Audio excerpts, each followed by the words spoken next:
And let's bring aboard my new friend, Jake from New Medicine. And Jake, when I listen to your music, I break out in tears as well. You break out in tears? Wow. Tears of joy, my man. Tears of joy. Tears of joy. Okay, good. You know, it's good when music moves you to tears. Come on, you don't have no songs that move you to tears? No, there definitely is. Absolutely. Come on. Actually, which one? I'm the same way as movies. Like, if it's a really sad movie, it's when I'm by myself watching a movie. Yeah, you bust out the waterworks. Name one movie for us. Come on, what movie makes you cry? Oh, I don't know. Like, even like Forrest Gump is kind of like hits home. I love Forrest Gump. I mean, that's a great movie, man. You can. Bubba. I tell you. You know when Bubba's dying by the river, bro. I mean, you're gonna make me cry now. That hurts, man. I'm telling you, I can. Like I said, like the Planet of the Apes. In every movie I watch, I'm like sitting there like wiping tears. Guardians of the Galaxy, I saw it the other day. I was wiping tears. You know? Right. Yeah, it's emotional. I think I got issues. Right. Whatever. That's good. Yeah, I think it's a good thing. It's an absolute good thing. And so's your new album. The new album is out. Yeah, man. Just came out Monday, man. It's been a good week so far, man. Really excited. Yeah, I mean, how this is like the prime time now. Like, you guys been working on this for how long? Man, honestly, it's been like at least almost 2 years, almost like a year and a half. Like just solid. I mean, we wrote for this thing for a long, long time because we really, the sophomore album, you want to beat the first one, and we had a lot to live up to, and we made, it was a long process, but in the end, it was worth it, and to see it finally come out is like, such a good feeling. It's a relief, and just super excited about it, man. It's funny because I didn't even realize, like, when I started getting ready for the interview and all, I didn't realize that your first album, though, had came out in 2010. I mean, it's been a while. Yeah, it took a while for, like, I came across you guys when, I guess, when they started playing you guys on Sirius XM on Octane. Right, exactly, yep. And yeah, that was like 2 years different. ago. Yeah, see, it was that was things people say, why did it take so long? And I'm like, well, listen, we like a year and a half, almost 2 years into our album cycle, we had our first hit. It was like everybody's ready to close up shop on the band and the record, and all of a sudden, bam, we had a song on radio that started connecting, and all of a sudden we were like, oh, that now we got. It was like somebody put a shot into us and injected us with life, and all of a sudden it became this awesome thing. And so it was kind of crazy. It was one of those moments where, you kind of like, you don't realize it when it's happening. You're just like, wow, it's actually happening right now, isn't it? Like, because we thought we were like, whatever, the first album didn't do that great, okay, whatever. But then all of a sudden at the end of the cycle, like, towards the end, we have this hit, and it also just revived us until we went and toured another year on that. And so, yeah, it's been a while, but I mean, really, as far as a lot of people that had just found us not that long ago. So in retrospect, I guess maybe, a lot of people, maybe like you even, have only known us for a few years now, so. Yeah, and that was exactly it. Like, I hadn't heard of you guys or known about you guys until, the single started breaking on Octane. And then when I'm going through research, I'm like, wow, that was like a 2-year span before that really started to hit. Right, exactly, yeah. It took a while. Yeah, I mean, that had to be kind of like a shock. You guys probably thought like, wow, we put this album out and nothing's really happened. And then all of a sudden it's like, wow, we're getting noticed. It was funny because we didn't do anything different. We just kept playing gigs and doing our thing. And all of a sudden, it's just, it's like I said, man, it's one of those things where you don't, when it's happening, but then you kind of have to like kind of go, wow, it kind of is happening right now, isn't it? It was weird. It was like exactly like you said. We thought, all right, well, it's all right. The first album cycle, it was all right, and we had fun and we did all right. But then all of a sudden we had like right when we're thinking it's maybe going to be time to be done, it was like we just pop off a hit, and it was all of a sudden like we're back in action. So it was super cool, man. It was a good way to end the cycle because we had this little shot of life right at the end, and it really drove us into this next record and made us, super pumped about it. And I'll tell you what, like the one thing too that really stood out from me was funny because I guess it was probably about a month ago. I got an advance copy of the new album, Breaking the Model, and Right. I'm listening to the single, and I'm like, it's got like a new, fresh sound. And I emailed your guy Kevin back. I'm like, dude, I'm really digging this, and it wasn't like clicking. And then it finally clicked. I'm like, wait a minute, I know this band. And then of course the Google and YouTube. I'm like, that's it. Right sheet to the bottom. Now I remember these guys. And it was like, yeah. It all came together to me, and I'm like, you guys have such a new, fresh sound. Do you guys hear that a lot from people? Oh, dude, that's like the one thing we always hear. I mean, it's our for us, like that was the whole thing with the title, Breaking the Model, was that we've always been a little bit different. Everybody's always like, the industry always wants us to be like a formula, like this is, fit in this formula so that we can fit you on this thing or this thing. And we were always kind of like, man, we just like doing what we do, and it's a little different, but that's okay. And so, yeah, we hear that all the time, but like we personally take pride in it. And any critics that say, oh, they sound different, or they're not like, we're not part of this formula or this mold, like, oh, you got to be like this exactly, and to make it work on radio. And we definitely are different, but that's I feel like our best quality, Yeah, absolutely. Now, something that was that really stood out too, as I was going through all this, the bios and everything. You guys went through with like a couple member changes as well. Right. Yeah. Yeah, man. Brady and Ryan, Dan and I, the guitar player, we've been playing together for like, I guess this fall maybe almost 9 or 10 years. We started in high school. I was 16, and me and him started playing together, and it was me and him the whole time. This whole time we've always been playing together, and we've had different people, and then Brady and Ryan, our old drummer and bass player, it was no hard feelings or anything. They just were like, it's a lot. It's a big commitment to do this thing. You really have to give up everything to do it. There's right. No like hanging out at home with the family or whatever, anything like that at all. It's constant, like, jump in the van and you're on the road and you're playing gigs every single night, and you're hustling and you're flying here, flying there, driving here, playing here. It's a huge commitment, and you basically have to give up everything in your life for it. And so, it was no hard feelings. They just wanted to go do their own thing, and it was a little bit like they had, they had enough of the touring side of it and everything, and we took it as a chance to, okay, well, how can we make this better? And we knew a bunch of people, being in the touring cycle, and in the scene, we knew so many people. So we knew this kid, Dylan Wood, who at the time was 20 years old when we got him last year, and he's 21 now, but so he's ancient. But he's like, we look at like bands like the first Nirvana record, there was no Dave Grohl, Right. And so when Dave joined the band, you got, Nevermind. That was like, that's how we looked at it. It was like, hey, we can improve here. And so that's what we feel like we did. I mean, Dylan is like a new life in the band, and Kyle, our bass player, is like a killer singer too, and me and him just harmonize together great. And we had right. this whole idea for the record being a little like weird and all these different sounds and all this different stuff we wanted to try, and they were both down, and so it was cool. And it ended up working out really well because we ended up having enough time because we went also through a record label change. We were on Atlantic Records, and then we had kind of a fallout with them, and so we were negotiating our way out of that deal. It took a long time, but during that time, we were writing and doing demos and stuff for the songs, and so we got these new guys, like, trained in, and we got really on a good connection with them. And so, yeah, the member changes are, for me, it's improved the band, and it's been good, and I feel better than ever about the band and everything. So I'm excited about it. I think a lot of people too. I come from a background where I did the band thing, and I had a band that played around here in the Philly area and in the South Jersey and Delaware area for like 16 years. And I was also a professional wrestler, and I did that for like 13 years. I was going back and forth between the two.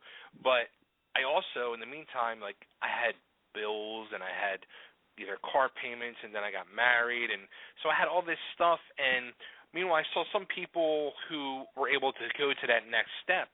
And the reason why I'll say, people like yourself or whoever it is are able to get to that next step and continue moving forward or up the ladder is because they have none of them real ties. I mean, you have to really dedicate like 100% of your life to it, and you can't have any distractions or, you know. So yeah, I totally get what you're saying about the two old guys, and you know, I mean, it's a tough choice, and it's, you know, I guess when it's happening, you don't realize how much it really takes. And like you're saying, I mean, you guys are on the road for a few years at a time promoting the album, and it's just like, wow, does it ever end?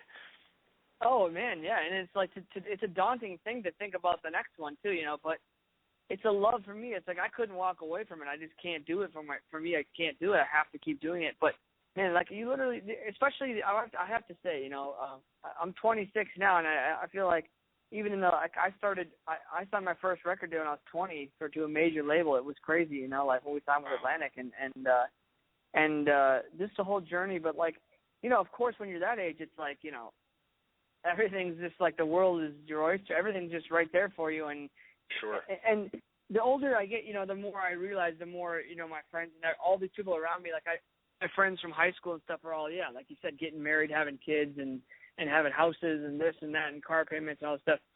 But, you know, we sacrifice everything just to play music. And you know what? I love it, but, you know, like you said, it does, in order to do it at this level, you have to, you know, and sure. That's the commitment we make, you know.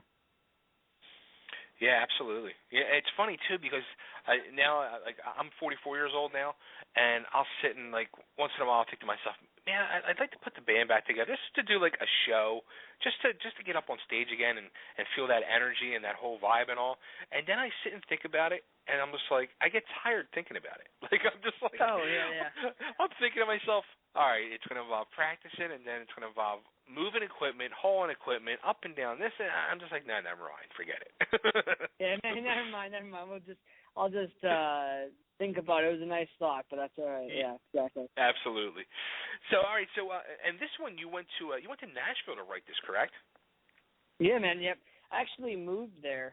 I had always worked out of there a lot, but I ended up moving there because I was inspired by the town, and I thought, you know, it's such a creative and we were in a transitional phase. You know, a couple of guys in the band leave, and we were like, okay, what should we do? We were just, you know what? You know, we went down to Nashville and just went and started writing and living and just trying to get a new vibe, and it was really good for us, man. It really helped, and I think it was a great place to make the record.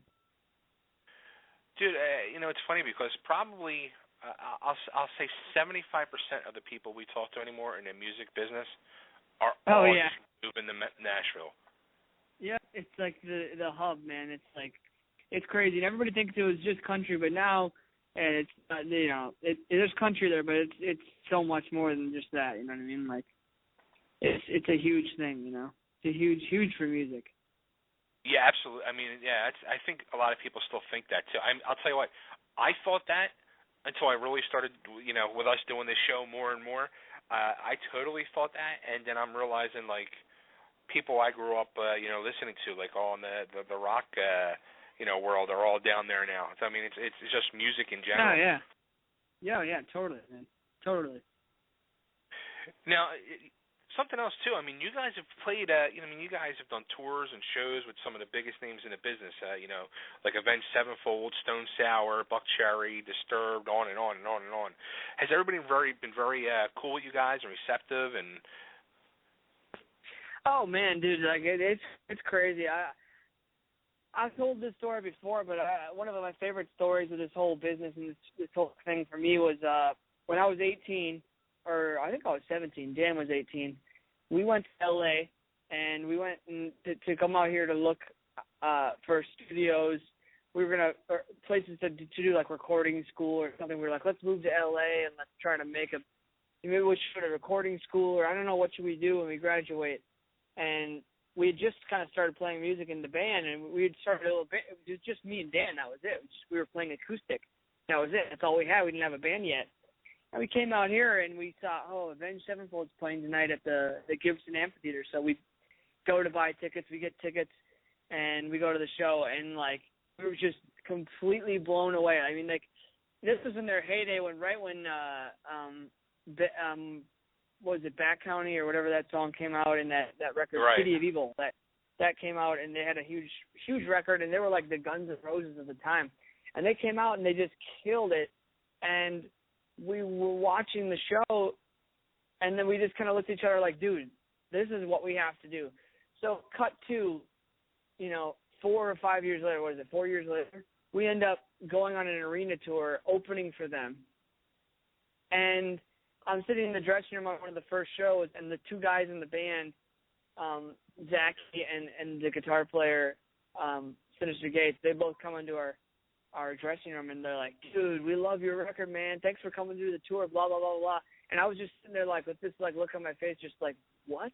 Like, how is this happening? It was literally like one of those moments where you kind of had to think, wow, this is completely 360 degrees. I was a fan watching this band play at some show, and cut to 3-4 years later, I'm in an arena, my band's playing with them, and they're telling me that they love my band's record. It was like, that's like such a story of success for me. So we've had so much love from people like them and Stone Sour, like Corey from Slipknot was one of like, I've met so many people, Rob Zombie and all these bands that we've loved growing up touring with, and then you meet somebody like, and I remember like meeting Corey from Slipknot and going, wow, man, he's like, so legit. His band, Slipknot and Stone Sour, oh my God, it's Corey Taylor.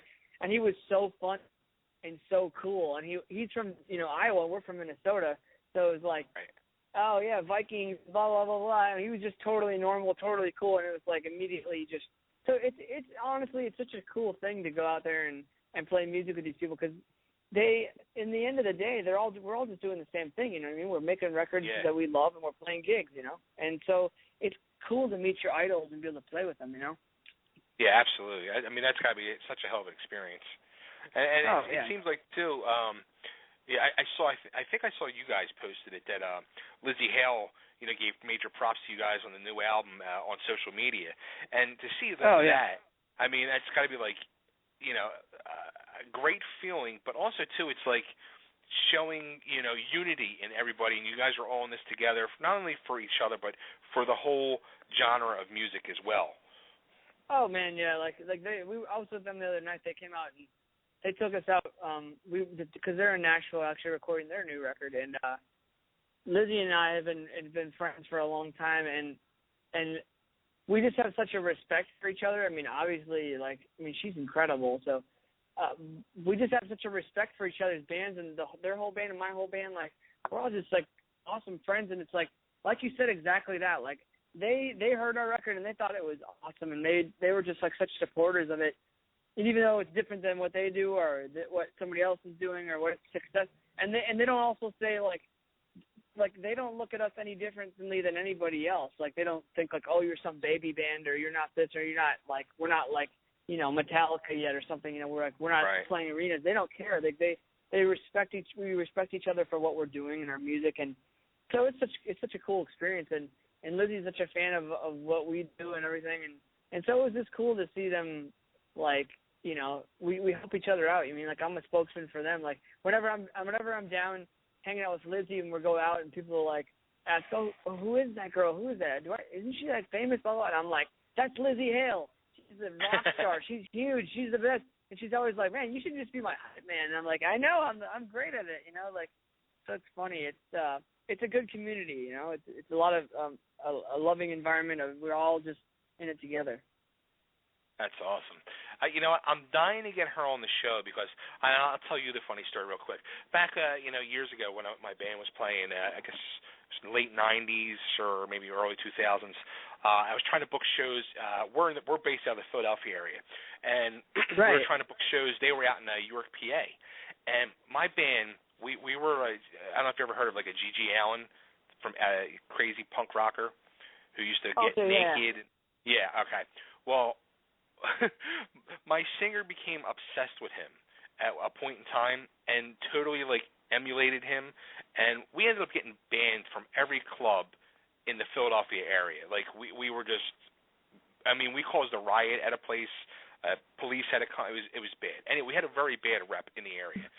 So I was like, all right, well, we're going to have to like book shows further out. So I was trying to book shows out in like the York area and Lancaster, PA, and every club I was calling to try to get us booked, they all said the same thing. They'd be like, "Were you guys like Hailstorm?" I'm like, "Well, no, we're a lot heavier." I don't even know who Hailstorm is.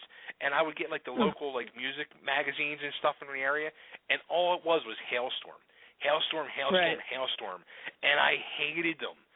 And then when their first album came out, my wife went and bought it because she loved the first single, and I was like dead set against it. And then my wife bought tickets to see them play in Philly, and she couldn't go, so I took my daughter to go because she loved them too. And I'll tell you what, from that point on, when I saw them live, totally It's over. turned me. Yeah, I became such a Yeah, huge you're fan of true. them. Yeah, they won my respect over in that 40-minute set that just blew me away, and I have become their biggest supporter ever since.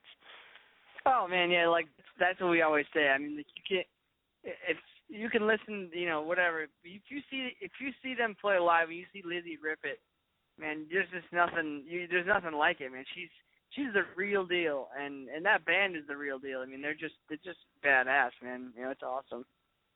Absolutely. All right, so the new album, it is out. Breaking the Model. What does breaking the model mean? What is that? I mean, it's like it's a mission statement, man. It's like it's willingly, you know, we know there seems to be like a formula and like a mold of the industry that they want you to fit into, and it's like, no, we're not interested in that. We don't care about that, and so it's just kind of like willingly knowing that, you know, hey, we're doing something different here, and it's being okay with that and being okay to be different and not fit the mold. We were on a major label, you know, and then it's like, hey, could you write a song like this, or could you try doing something like this? And it was just kind of like one of those things where we didn't want to sacrifice creativity in this thing anymore. We just were done with it. We're like, you know what? We want to make a record that we want to make. And at the end of the day, if the record sells 5 copies, at least I love the record we made, you know, and Right. and we made it instead of going the other way, which is you know, it sells 5 copies and we did exactly what everybody else told us to do and it didn't do what we wanted to do, then that's a hard thing as an artist, you know. So breaking the model to me, yeah, man, that's what it means. It's a mission statement. It's like, hey, it's okay to be different and we're okay with that, you know. We're trying to be ahead of the curve and do something a little left, you know what I mean? Something out of the ordinary. Now, and what does the album cover mean? What's all the keys? I mean, you guys are doing a whole countdown with keys, and you got the key on the album cover. I mean, what's the significance with that? Well, you know, it started with our producer. When we finished the album, he gave me this necklace, and it said, we have a song, and one of the lyrics, and the song is called Desire into Gold, and the whole song is about, basically, I wrote it like about, at the time, we were kind of in limbo whether we were going to work with Atlantic anymore or whether they wanted to work with us.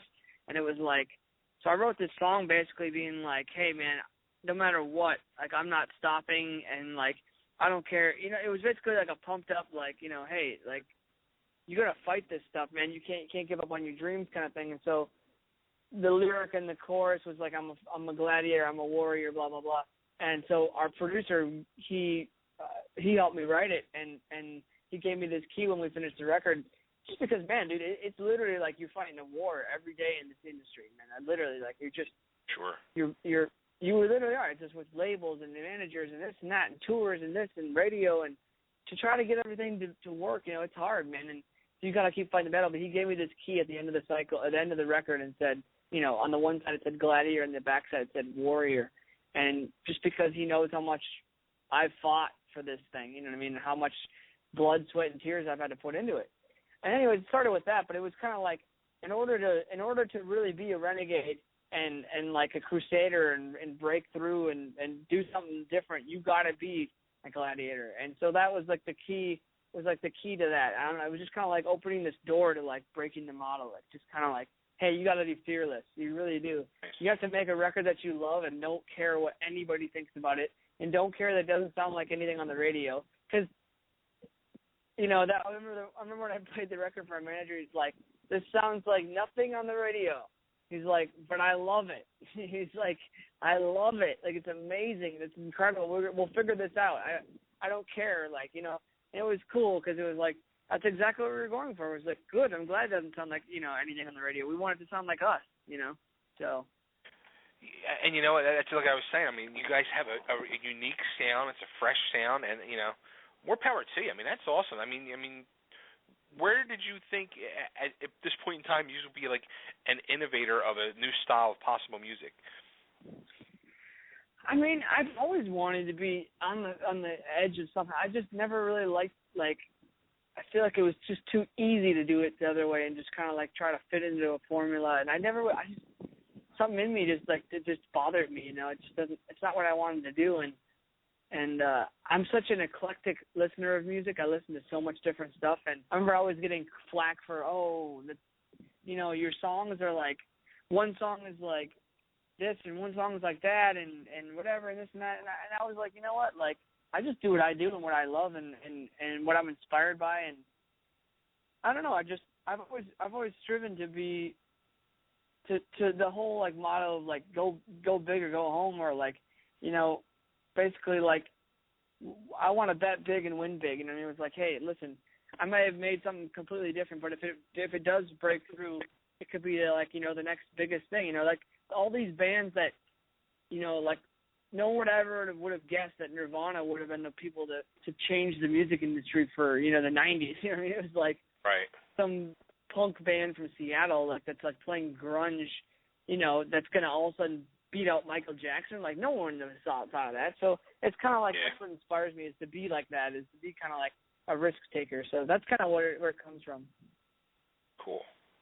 Now, I saw also, too, as I was going through, like, your Facebook page and all, I saw someone had posted, one of your fans, that they're having trouble finding the actual physical CD in stores, and they're going to, like, all, like, the big-name stores where you can still possibly buy CDs. Doesn't that kind of bother you? I mean, it bothered me when I read that. I was just like, it just irks me, because, I mean, I end up going, like, I'll go to Best Buy once every couple months, and I'll just do, like, a giant shopping spree and buy, like, 15 CDs. Right. But it's like every time I go, like, every other month, it's like the section is getting smaller and smaller and smaller. Yeah, it drives me nuts, man. It's like, I know it's like the distribution people, it's just like, my mom tried to go to Best Buy in Minneapolis and buy the CD, and she said, man, it's not in this I mean, I sent her a copy, but she wanted to go to a store and buy one. She went to the Best Buy, and they didn't have one by my house. I don't know what it was. I think it was maybe part of the first week that they didn't have them all shipped out yet, but like, it's just annoying. It's like, man, it's hard enough, man, to try to sell records, but then if you don't have them in the stores, in the right stores, it's like, man, it makes it even harder. It's just, it's tough out there for us guys. It's absolutely, it's hard to sell records these days. And something else too, I saw on a couple of things I saw on your social media that I'm going to point out. One thing was, which has to be like really, I mean, kind of relating to like the Lizzie Hale thing where she posted about you guys, but like when you guys were doing that countdown to the release of the new album, the fan reaction you guys were getting, I mean, it was overwhelming, and I was just like, I felt so happy and proud for you guys. Oh yeah, it's cool, man. Like we literally have like diehard fans, man. It's like. We took a long time off, and it was kind of like this little bit of a feeling of like, I hope people still care. But man, all of a sudden people come out of the woodwork I post one little thing and say, hey, what's up, or whatever it is, and people go fanatical about it, and like and are saying, hey, come play here, and I'm like, man, we have fans everywhere, man. That's crazy. It's just that's what's wild for me to see, is like after all this time, and then just to see. While you're doing all that stuff, while you're playing all these cities, and then we play every city in America, we played every state, you know what I mean? It's like when you're doing it, it's just part of the gig, and you're just doing it, and you're just keep going and play the next gig and keep moving on. But then when you sit on it for a while, and you come back to it, and then also people are like, hey, we want to see you in Des Moines. Hey, we want to see you in Phoenix. Hey, we want to see you in Rhode Island. It's like, man, we have fans everywhere, and that's just it's a great feeling to know that people care and are that diehard about the music, That's awesome. Now, something else I saw is you're doing a fantasy football league, and I want in. Oh yeah, I know. Now we weren't sure how it was gonna go, because I was like, we should do a fantasy football thing. Like I'd love, fantasy football. I do it with I have one league that I've done for like the last like 4 or 5 years with my high school buddies still, like, and it's funny because I don't live in Minnesota anymore and I'm never home there anymore, but it's like my one connection to back home or whatever. But so it's just me and the guys always talking crap to each other. But yeah, now all of a sudden, like, I didn't think it would have that big of a reaction, but all of a sudden it was like hundreds of comments like, this is my team, I want it, and I'm like, wow, maybe I should do another one or something. Like, I don't know, I should do a couple or something. So I have to talk to our manager about maybe I should do another league because that'd be fun, you know. You have to do a league with like at least 20 people in it. Yeah, exactly. Because somebody already messaged me. A couple people were messaging me, being like, "Man, I wish I would have got into the fantasy football thing." I'm like, I don't even know how they ended up picking them out of all these people. Because I honestly think they were thinking, "Oh, we'll probably get a few people that'll want to do it." And I was like, all of a sudden, like hundreds. I was like, "Oh, wow."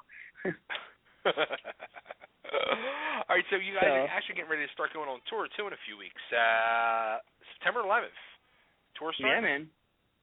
Yeah, tour starts then, and so we got the Uproar with Seether, Godsmack, and I mean that's just a fun tour. We did the first ever Uproar tour, and it's like summer band camp. It's just super fun. You have so many big bands. It's a huge production, and you just feel like the ultimate festival thing. A huge rock show rolls into town with like 50 semis and 50 tour buses and thousands of people, and it's killer, and so that's always a fun tour. So we're doing that. We're doing a little run in October. We're going to play BuzzFest in Houston and Dallas and San Antonio. We got a little tour booked around that, and then we're heading out in November and December with Hailstorm. We're direct support for them on their whole run, and so it's just going to be a good year. This record's coming out. All this buzz is happening about it. All of a sudden, like, I hoped when the music came out that people would react the way they would, and it's been even better than I thought. Like, honestly, it's just people are flipping out about it, so it's cool. It's great to see. Yeah, so I guess you guys are you're playing in Lancaster. I don't know if that's with Hailstorm or. Yeah, no, I think it's with Hailstorm. Yeah. Okay, is it the Chameleon? No, Freedom Hall. Oh yeah, I was gonna say Chameleon's got to be too small. I mean, we played the Chameleon headliner at the Chameleon, but I know Hailstorm would freaking sell that out. I mean, but they'll probably sell Freedom Hall out too. I mean, Lancaster's always been a good market for us because I don't know why we just played there so many times, and it's great, Now, how about Philly? Is there any Philly dates going to be added? Do you know, or? I don't know. They're still adding a few more shows. I know that for sure, and we played, like theater. What is it called? Theater of the Living Arts. Yeah, played there a few times before, but hopefully they add a Philly date because I mean that's Hailstorm's hometown. So maybe Electric Factory or I don't know where. Right. Yeah, actually that's where I saw Hailstorm was the TLA when they recorded that for their album. Right. Yeah. No, I would think they might add a maybe towards the end of the year there but we'll see. Just it's gonna be a great tour either way, but I'm getting more dates as we speak. So cool. All right, so the first single I got queued up, so I'm going to play that. But before I let you go, the first single is called One Too Many. It is off of the new album, Breaking the Model, which is out now at stores that carry CDs, if you can find one, or just do what people do nowadays. Go on iTunes. Get it, buy it, download it, make Jake happy. And the new single is called... the new single is called One Too Many, and I'm guessing, One Too Many is a song you wrote after a good night of partying. Oh yeah, man. I mean, it's totally about. I mean, how many times have you woke up in the next morning after and said, "Man, I shouldn't have taken that last shot or that last thing," or "Man, we shouldn't have went to that extra." When you're just like, "Hey, should we go to another bar?" Man, maybe we should just go back. No, let's go one more bar. Okay, one more drink. Okay, cool. And then the next day you regret it, but. It's just about that whole, like, excessiveness and crossing the line and, hey, there's the line, and screw it, I'm crossing it. I don't care. Let's go. And paying for it later. And how many of nights like that do you have while you're out on tour? Oh, man. It's hard to count.